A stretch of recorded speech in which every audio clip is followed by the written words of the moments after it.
This is No Operating Manual, a podcast about building healthcare companies when there's no one clear path and no operations manual. My guest today is Dr. Najib Jai, COO of Arbital Health, where he's building infrastructure to support the shift to value-based care. But Najib's career spans medicine, investing, operating, and founding, most recently leading a seed-stage health tech company through acquisition.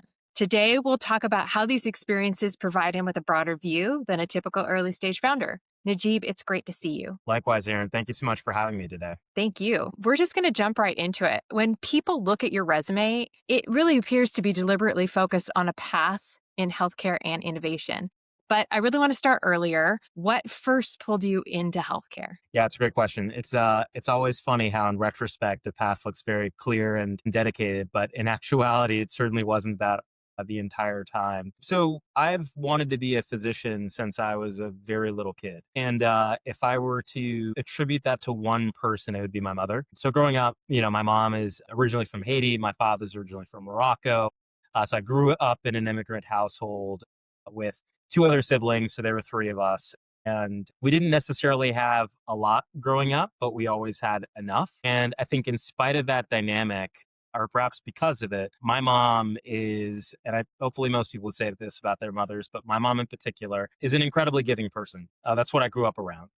She's multilingual, speaks Spanish, French, Creole. And where we grew up in Raleigh, North Carolina, there was a burgeoning, very specifically Mexican population that didn't necessarily know how to navigate the resources within the city or the, basic challenges of how to get diapers for their newborn kids in some cases. And my mother growing up would do anything in her power to support people in whatever way she could, whether that was getting folks enrolled into certain programs for food stamps, or if that was learning how to get their kid into a public school system or daycare or whatever it was. She would go out of her way and oftentimes drag me and my siblings to do things for others. And so I say all that to say that I grew up really early with this perspective of my career really needing to be something that helped and impacted people. And candidly, I didn't really know a lot of career options that were available to me at that point in time, but I did know medicine. And I did know what it meant to be a doctor. And the way I thought about it was that this was the best way that I could help people. And therefore, what better way to spend my career and my life than dedicating myself to that ideal? So that was really the initial impetus behind it. That is a great story. So is your mom a social worker, or is this just something that she took on because this is kind of what she felt that needed to happen?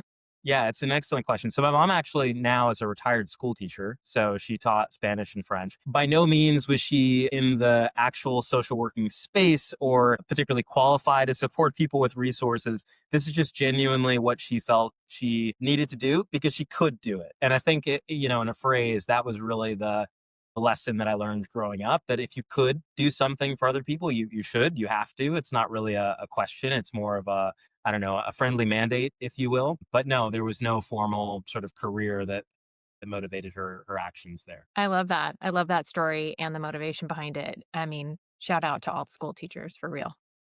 Agreed.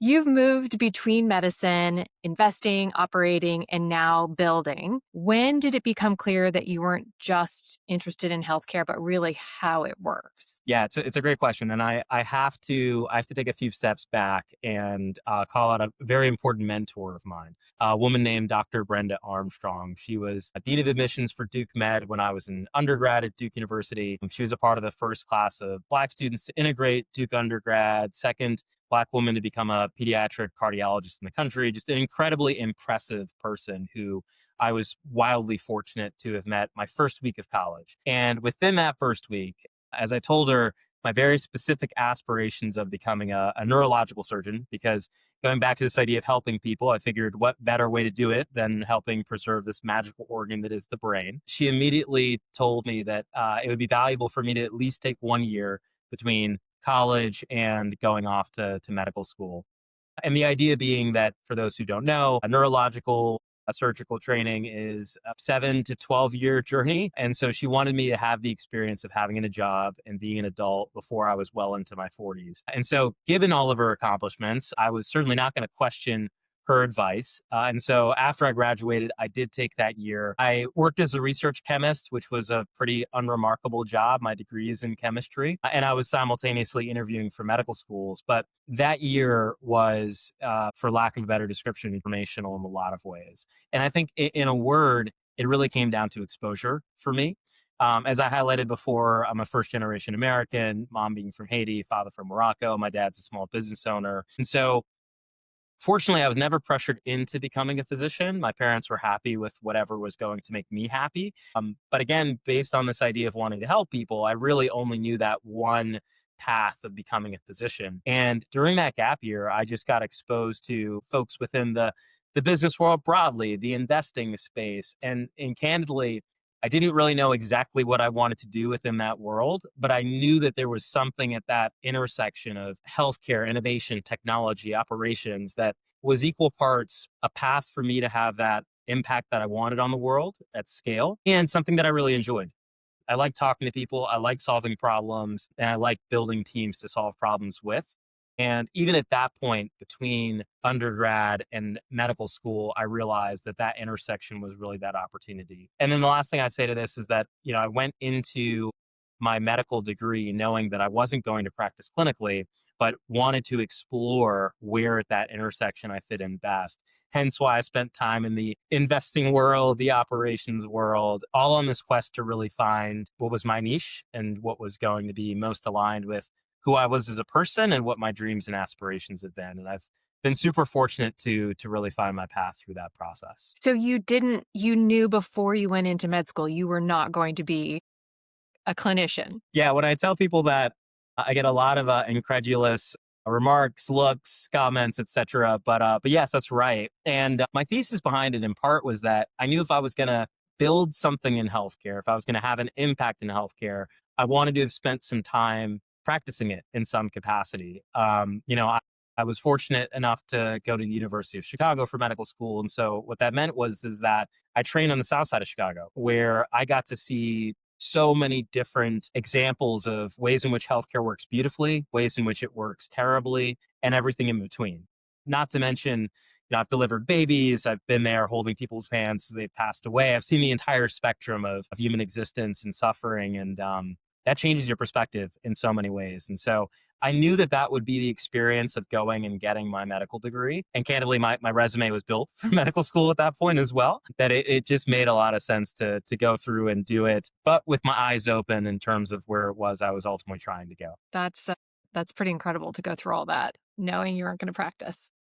It was a joy. Switching gears, so you founded and incubated Conduce Health through Alicorp and led it to acquisition. First up, for those who aren't familiar with this process, what's an incubator and what were the steps that you took to build Conduce? Yeah, great question. So whether one calls it an incubator or a venture studio, the underlying concept is that you are effectively building a company with the support of investors. And what I'll say is that every venture studio, every incubation process tends to operate very differently.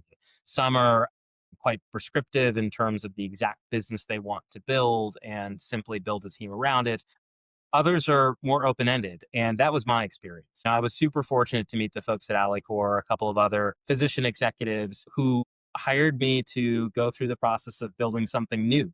And something new was about as specific as we knew what we were going to build at that point. And so my experience with building Conduce, the way I always describe it is that it was hands down one of the hardest things I've ever done, because you're trying to make something where there's nothing. And the way that I describe it is that it's almost equivalent to writing a song.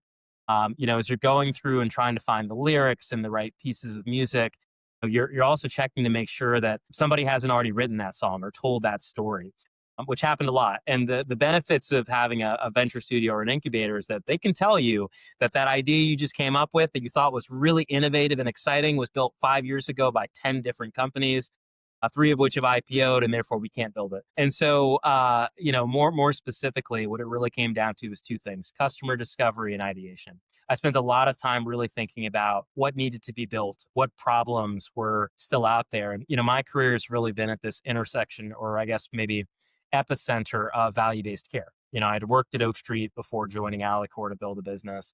And in particular, I recognized there were so many challenges in specialty care. How do you really take care of these patients with chronic comorbidities that rely on high quality specialists that aren't typically considered when we think about value-based care arrangements or payment models? And so that was kind of where my customer discovery was, is where my ideation was.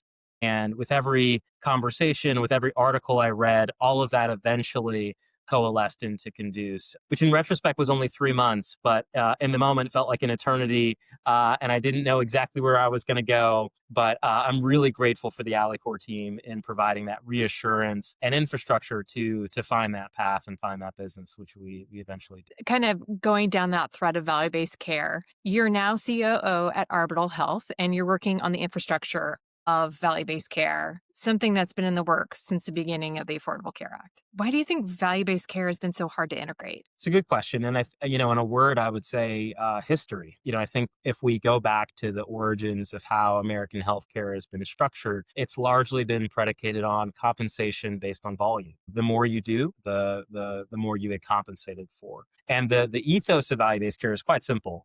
We should pay physicians and healthcare organizations based on how healthy they keep patients, that value piece. But in reality, that is incredibly hard to actually measure, articulate, follow, and then ultimately execute from the perspective of all of the healthcare operators and providers that are out there. And so I think for that reason, the struggles that the space has had is really unwinding what has been a historically a refined structure of a volume-based reimbursement that just has taken some time. I think related, as we think about sort of other countries that have more value-oriented care, they're much smaller than the United States. The U.S. is not a monolith. Every city, every state, every microcosmic community operates very differently, whether that be based on demographics, access to healthcare, firmly held cultural beliefs. All of those things impact how we structure and think about value-based care. And so for that reason, it's just taken a lot of time.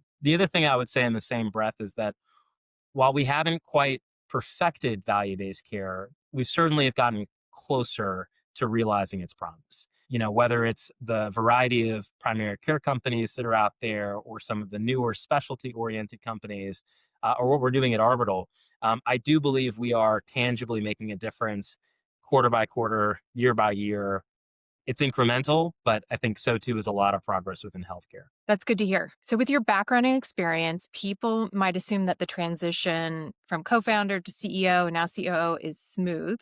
What part is actually harder than you expected? Yeah. So, I think, so many different thoughts. If I were to distill it to two things, what I would say is one, people often talk about the importance of being comfortable with ambiguity as a founder and an entrepreneur.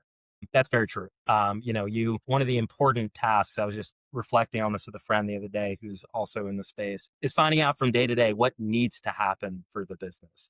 There's no operating manual. There's no tried and true set of precedents of, well, okay, on Tuesday, I should be doing this. And by week 3, I should be doing that. It's incumbent on you to figure it out. And that's not always clear. And you're often going to make mistakes and spend time doing the wrong things. And you have to be comfortable with that. You have to be comfortable with wading in those waters and knowing that by putting in the effort, you'll eventually find a path forward. That's very true. However, what people don't say that I really think makes entrepreneurship and founding something really hard is actually, to put it perhaps a little more crass, it's being comfortable with losing. Whenever you're trying to create change, particularly in a space like healthcare that tends to be inert in a lot of ways, or appropriately reluctant to dramatic changes because these things impact patients' lives, going to be met with a lot of friction, a lot of pushback, a lot of education is required to get people to understand why the thing you're trying to sell them or support them to use is actually valuable. It's a process. And so in that process, you're going to lose a lot. You're going to get a lot of no's. You're going to get a lot of people who won't understand what it is you're trying to sell or why this company exists and why some large incumbent hasn't already built it, or why the person you're selling to shouldn't create it on their own. But I think that with the right amount of conviction and hopefully pre-work to building the business, that there is a need you're solving for. And it's really just a matter of finding the right set of folks to build it with initially, to sell it to initially, to partner with and scale it. And so I think I think that's the first thing is that comfort with losing on top of ambiguity. I think the second thing that people don't appreciate, but perhaps is clearer to some, is that at the end of the day, when you're building something new, you're building a team. An idea, yes, there has to be some initial impetus in an idea, some initial problem you're solving for, and that has to be somewhat well refined. But if you look at a lot of companies, particularly in healthcare, the initial idea is rarely the actual idea that ends up being scaled out and solving the problem. And what I've found in my experience is that the difference between that initial idea and the one that's actually viable are the people that are along and added throughout the journey. They really support augmenting the initial vision, asking the right questions, poking and prodding, bringing in their own unique vantage points. But building teams is really hard. Finding the right people can be challenging. I think a philosophy that I've developed and learned in my process here is that, it's less a matter of finding the most talented people and putting them all in one room. And it's more a matter of building a puzzle. And you might find a really impressive person, a really unique and valuable puzzle piece. But if it doesn't fit into what it is you're building, the picture you're trying to make, it just doesn't work. And so there's a bit more of an art than there is a science to building the right team, which can take time and be particularly challenging. So I think it's that comfort with losing, but also the inherent challenges of building an appropriately oriented team that make all of those transitions really hard. I love that idea around the art and science of hiring that right team. It absolutely fits into a lot of the conversations that we're having with founders and just people in the healthcare ecosystem. Is finding the right people is 100% the biggest challenge. So when you meet founders who are in the thick of it, they're growing, they're, looking for money, whatever it may be, what tells you that they're going to be okay, or they're going to come out of this with something that's going to be valuable? I love the way that you put that last part of the question, coming out of it with something that's valuable, because candidly, most startups fail, and business or company failing doesn't mean that the founder and folks involved didn't gain something from it, nor does it mean that the ecosystem that we operate in healthcare isn't marginally better as a function of that company existing. And so, I think that I would maybe say one caveat, that I don't believe in tried and trues. I don't think that there is one archetypical type of entrepreneur and founder that if you don't satisfy those characteristics, you're bound to fail. Related, I don't think there's a perfect archetype that if you have said characteristics, you're always going to succeed. I think that ultimately a lot of this is based on, and people say this, but it's so true, timing, fortune, and then I think this last piece, which I do look for within people, grit, the ability to withstand and move forward. I think a theme of everything I've talked about, from the initial impetus of building a business to scaling it, to the ambiguity, the losing, the challenges of building a team, the ubiquitous thread in all that is this is really hard. And I think, for the right people, yes, it's about that grit, it's about that endurance, but it's about enjoying it. As a brief aside, I'm a marathon runner, and I don't try to incorporate that into every conversation I have, but it finds its way in there one way or another. But I bring that up because marathoning, running a lot and running fast, it's painful. It's hard. Often you have to get up early, and this time of year it's dark and cold when you're out there running. But what enables folks, and what at least helps me get through it, is that I genuinely enjoy it. It's easy to endure something that you're excited about, you look forward to, even if you have those days that maybe you don't enjoy it quite as much. Your overall sentiment towards it is what propels you to continue to push forwards. So I think people put a lot of emphasis on grit, and they're right. But I think the thing that I would add to that whenever I see it, I know someone's going to get something from the entrepreneurial journey, is the joy of what it is they're doing. Really enjoying the process.